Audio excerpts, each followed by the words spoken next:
دوست تھا. امام یافعی لکھ رہے اس واقعے کو. وہ کہتے ہیں ایک دوست ایسا تھا کہ اس کا ہاتھ اگر وہ آگ کے اندر بھی ڈالتا تو اس کا آگ سے وہ ہاتھ نہیں جلتا تھا. وہ آگ اس پر حرام تھی. دنیا کی آگ اس کے ہاتھ کو نہیں جلاتی تھی. آپ اندازہ کریں. وہ دوست نے پوچھا بھائی یہ بتا کہ آخر ماجرا کیا ہے کہ دنیا کے آگ میں تو اپنا ہاتھ ڈالتا ہے لیکن تیرا ہاتھ نہیں جلتا, آخر وجہ کیا ہے مجھے بھی بتا. اس نے کہا یہ بہت لمبی داستان ہے, بہت بڑی کہانی ہے, میں تجھے بعد میں بتاؤں گا. اس نے کہا نہیں, دوست کا مطلب کیا ہے, راز ایک دوسرے کا چھپا نہیں رہنا چاہیے, فوراً بتا دے آخر راز کیا ہے, کیا بات ہے کہ آگ میں ہاتھ ڈالنے کے بعد بھی تیرا ہاتھ جلتا نہیں. اس نے کہا ٹھیک ہے پھر سن لے. ایک وقت اب تو مجھے جانتا ہے میں مالدار گھرانے سے تعلق رکھتا ہوں, میں امیر گھرانے سے تعلق رکھتا ہوں, میرے پاس بہت پیسہ ہے اور اللہ نے مجھے حسن بھی دیا ہے, میں خوبصورت تھا, بہت حسین ہے, بہت جوانی کے اندر حسین اور جمیل تھا.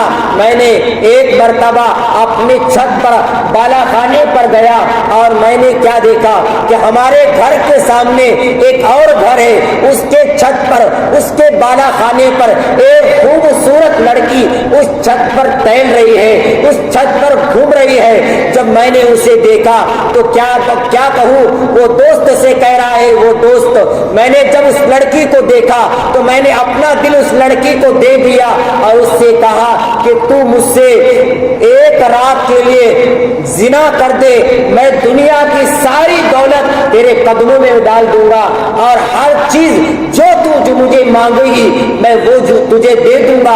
یہ بات میں نے اس سے کہا, لیکن وہ جو لڑکی تھی حضور کے فرامین پر پروان چڑھی ہوئی لڑکی تھی, اس کے اندر دینی ماحول تھا, اس لڑکی نے اس کی باتوں میں نہ آئی. لیکن یہ کہتا ہے میں روزانہ یہ کوشش کرتا رہا اس کو زنا کی طرف راغب کروں, اس کو زنا کی دعوت دیتے رہا, لیکن اس لڑکی نے میری بات پر کوئی توجہ نہ کی اور میری بات کو نہ مانا. ایک دن ایسا آیا کہ کئی دنوں کے بعد اس لڑکی کا غریب لڑکے کے ساتھ نکاح ہو گیا, لیکن اس نے اس لڑکے کی بات پر کوئی توجہ نہ کی.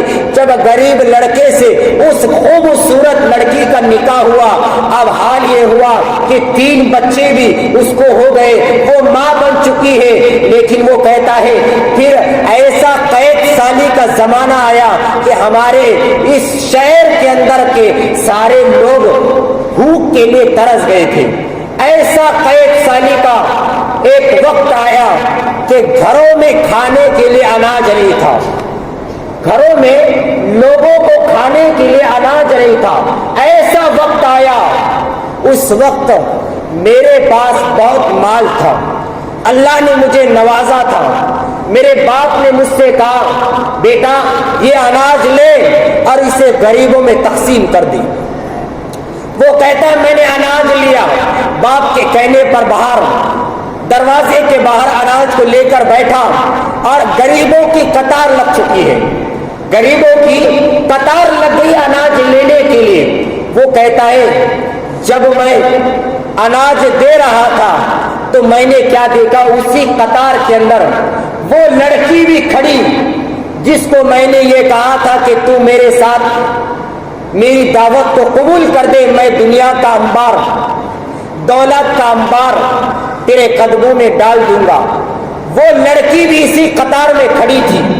جب میری توجہ اس لڑکی پر پڑی, میں نے جب دیکھا کہ لڑکی اسی قطار میں ہے, وہ کہتا ہے میں نے نوکروں سے کہا کہ یہ اناج غریبوں میں تم تقسیم کرو, میں ضرورت کی بات اس لڑکی سے کرتا ہوں. پھر اس نے اپنے کمرے خاص میں اس لڑکی کو بلوایا, خاص کمرے میں لڑکی کو بلوایا, کمرہ بند کیا اور لڑکی سے کہنے لگا آج بھی میں تم سے کہتا ہوں, آج تم یہ قطار کے اندر کھڑی ہو, میں تم سے آج بھی یہ کہتا ہوں کہ تم میرے ساتھ زنا کر دو, میں ساری دولت تمہارے قدموں میں ڈال دوں گا, ساری دولت تمہارے قدموں میں ڈال دوں گا, اناج کی دولت تمہارے قدموں میں ڈال دوں گا. ایک یہ کام تمہیں کرنا ہے, ایک رات تمہیں میرے ساتھ سونا ہوگا. اس لڑکی نے, وہ تو مجبور تھی, کیا کرتی؟ گھر میں 3 لڑکے, اس کو بچے تھے, اور وہ بلک رہے تھے, بھوک کی وجہ سے رو رہے تھے, تڑپ رہے تھے, اور ماں سے کہتے ماں کھانے کا انتظام کر. اب وہ مجبور ماں, اور سامنے آپ اندازہ کریں ایک ماں کا فیصلہ کیا ہوگا کہ ایک طرف 3 بچے بھوک کی وجہ سے رو رہے, تڑپ رہے, اور دوسری طرف اس کی آبرو کا امتحان ہے. ایک ماں کا فیصلہ کیا ہوگا ایسے وقت میں؟ ماں کی ممتا تو آپ اچھی طرح جانتے ہیں. ماں کی عورت نے, اس ماں نے اس سے کہا دیکھو تم مجھے اگر کچھ اناج دے دو گے میں تمہارے لیے بہت دعا کروں گی, دل سے تمہیں دعائیں دوں گی. لیکن اس شخص نے ایک ہی جملہ کہا, میری ایک ہی بات ہے, یا تو تم میری بات مان لو, میرے ساتھ زنا کر لو, یا پھر میرے دروازے سے نکل جاؤ. اس نے ایک ہی بات کہی. اب کیا کرتی یہ عورت؟ اپنی 3 بچوں کو لے کر نکلنے لگی تو پھر بچے رو رہے, ماں کھانے کا کیا ہوگا, ماں مجھے کھانا چاہیے, بھوک لگی ہے. پھر ماں کی ممتا تو ممتا ہوتی ہے. بچوں کو رونا دیکھا نہ گیا. پھر اس کے دروازے پر گئی, پھر دروازے پر دستک دی, پھر اندر گئی اور کہا کہ دیکھو خدا کے لیے آپ مجھے اناج دے دو, اللہ نے آپ کو نوازا ہے تو آپ مجھے کچھ دے دو, بچوں کے لیے دے دو تاکہ بچوں کے پیٹ بھر جائے. اس نے کہا نہیں. اس نے یہ طے کر لیا تھا کہ میری بات ایسی نہیں مانتی تو میں مجبوری کا فائدہ اٹھاؤں گا, بھرپور فائدہ اٹھاؤں گا, اور آج اس کو زنا کی طرف راغب کروں گا, اس کو زنا کی آج دعوت دوں گا, اسے مجبور کروں گا زنا کرنے کے لیے, اور میں اس کے ساتھ زنا کروں گا. یہ اس نے طے کر لیا تھا. جب لڑکی رو رو کر یہ کہہ رہی ہے کہ بچے رو رہے ہیں, کھانے کے لیے کچھ دے دے, اس نے پھر کہا نہیں, میری بات مان لے یا تو دروازے سے چلے جا. پھر یہ نکلی, پھر نکل گئی. بچوں نے کہا ماں اگر تو ہمیں کھلا نہیں سکتی تو ہم تینوں کا گلا گھونٹ کے ہمیں مار دے. بچوں نے کیا کہا ماں سے, ماں اگر تو کھلا نہیں سکتی تو ہمارا گلا گھونٹ کر ہمیں مار دے, یا تو پھر کسی بھی طرح سے اناج لا کر ہمیں کھلا دے. یہ جملے دل پر اس کے نقش ہو گئے عورت کی. اب کوئی راستہ ہی بچا نہیں تھا. جب بیٹوں سے یہ جملے سنے تو اس نے سوچا چلو اس سے کہہ دیتے ہاں ٹھیک ہے میں تیار ہوں, کم از کم بچوں کا پیٹ تو بھر جائے گا.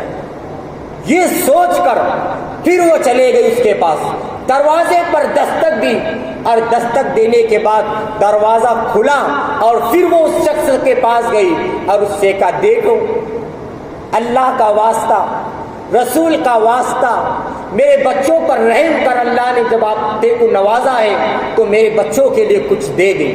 اس نے کہا نہیں, یا تو دروازے سے باہر نکل جا یا تو زنا میرے ساتھ کر لے.